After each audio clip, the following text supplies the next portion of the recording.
Diteror Palestina dengan balon pembakar, Israel tutup perbatasan utama dengan jalur Gaza.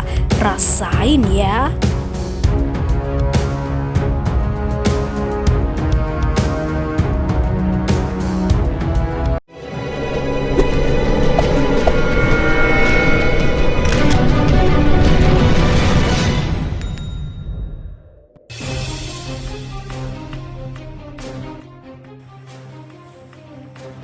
Selasa 11 Agustus 2020, Israel memutuskan untuk menutup penyeberangan yang terdapat di perbatasan utama dengan jalur Gaza. Keputusan tersebut dilakukan menyusul teror balon pembakar yang diterbangkan oleh Palestina, membakar daerah-daerah yang terdapat di perbatasan Israel. Berdasarkan laporan media Israel, lebih dari 30 kebakaran terjadi di sekitar komunitas perbatasan dengan balon yang membawa perangkat pembakar yang diluncurkan dari Gaza. Karem Shalom Crossing akan ditutup untuk pengiriman semua barang dengan pengecualian masuknya peralatan kemanusiaan dan bahan bakar penting, kata Kementerian Pertahanan Israel dalam sebuah pernyataan dikutip dari Reuters oleh pikiranrakyat.cirebon.com. Karem Shalom merupakan satu dari 3 penyeberangan perbatasan utama di Gaza yang terhubung dengan Israel dan juga Mesir. Merupakan jalan utama di mana sebagian besar barang lewat setiap hari. Pejabat Palestina mengatakan penutupan tersebut terutama berdampak pada material konstruksi. Gaza sendiri dijalankan oleh sebuah kelompok bernama Hamas, kelompok Islam yang dianggap sebagai organisasi teror oleh Israel dan juga di Barat. Karena sebuah masalah keamanan, Israel mempertahankan kontrol ketat atas perbatasan darat dan lautnya. Tak hanya Israel, Mesir juga ternyata membatasi pergerakan masuk dan keluar dari Gaza. Sementara itu, diledek roket Hamas, Israel malah gempur Gaza. Ternyata Israel membalas perbuatan Hamas yang berada di jalur Gaza dengan melakukan serangan pada malam hari waktu setempat. Setelah beberapa hari yang lalu, Hamas sempat menantang Israel dengan meluncurkan roket dan balon yang diikat dengan bahan peledak. Ternyata peluncuran beberapa balon api itu memang dikirim Hamas ke Israel dalam beberapa hari terakhir ini.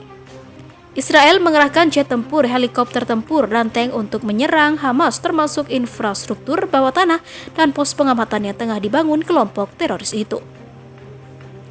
Dilansir Viva Militer dari Al Jazeera, Rabu 12 Agustus 2020, tidak ada korban jiwa yang dilaporkan dan tidak ada tanggapan dari Hamas atas serangan yang dilakukan oleh Israel. Namun ketika Hamas meluncurkan balon dengan bahan peledak, Dinas Pemadam Kebakaran Israel mengatakan bahwa kejadian itu hanya menyebabkan 60 kebakaran dan tidak ada yang terluka atas kejadian itu. Memang peluncuran balon yang diikat dengan bahan peledak pertama kali muncul sebagai serangan senjata di Gaza selama protes yang terjadi pada tahun 2018. Kejadian itu menyebabkan ribuan kebakaran di lahan pertanian Israel. Meski aksi protes dilakukan pada tahun 2018, Israel menutup jalur penyeberangan Karem Shalom dengan Gaza sebagai tanggapan atas serangan balon yang baru terjadi beberapa hari belakangan. Hamas mengecam Israel bahwa penutupan jalur itu adalah langkah agresif yang memperlihatkan desakan Israel untuk mengepung Gaza. Penutupan jalur Karem Shalom juga memperburuk situasi di Gaza. Hamas dan Israel telah berperang 3 kali sejak tahun 2008. Meskipun gencatan senjata tahun lalu didukung oleh PBB, Mesir dan juga Qatar, ketika kedua belah pihak bentrok secara sporadis. Seorang analis Palestina mengatakan tembakan lintas batas dari Gaza yang sering digunakan sebagai alat tawar-menawar untuk mengamankan lampu hijau dari Israel untuk masuknya bantuan keuangan Qatar ke wilayah tersebut. Di sisi lain, Israel serang gudang senjata Iran di Suriah dengan rudal.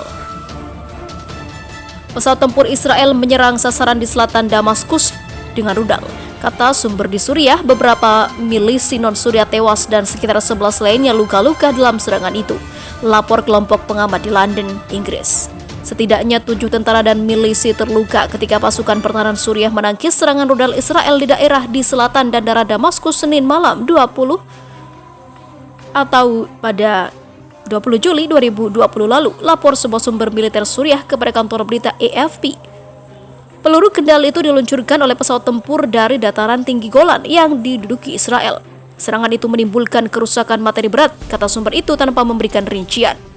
Pertahanan darat Suriah mampu menembakkan sejumlah rudal menangkis serangan militer Israel di sekitar wilayah Sahnaya dan daerah sekitar Al-Kiswa di selatan ibu kota. Warga yang tinggal di daerah selatan Damaskus mengatakan kepada kantor berita DPA, ledakan keras terdengar Senin malam, diikuti suara ambulans dengan sirene meraung yang menggema di daerah itu. Depot senjata Iran dihantam rudal. Organisasi Syrian Observatory for Human Rights di London mengatakan serangan rudal pada Senin malam menghantam depot senjata diduga milik milisi Iran dan menewaskan 5 orang. Kelima orang yang tewas adalah serdadu non-Suriah, kata kelompok itu. Iran adalah sekutu utama Presiden Suriah Bashar al-Assad sejak terjadi pemberontakan kelompok yang menuntut demokrasi pada tahun 2011. Organisasi itu lebih lanjut melaporkan ada 11 tentara lain yang terluka, 4 tentara non-Suriah dan 7 tentara pemerintah Suriah. 2 diantaranya dalam kondisi kritis. Sebulan sebelumnya, pada 23 Juni, Israel juga melakukan serangan udara ke pedesaan barat daya dan timur Suriah yang menewaskan 2 serdadu Suriah. Seorang juru bicara militer di Israel mengatakan kepada kantor berita AFP bahwa pihaknya tidak mengomentari laporan asing. Lalu siapa yang berperang di konflik Suriah? Perang yang tiada akhir.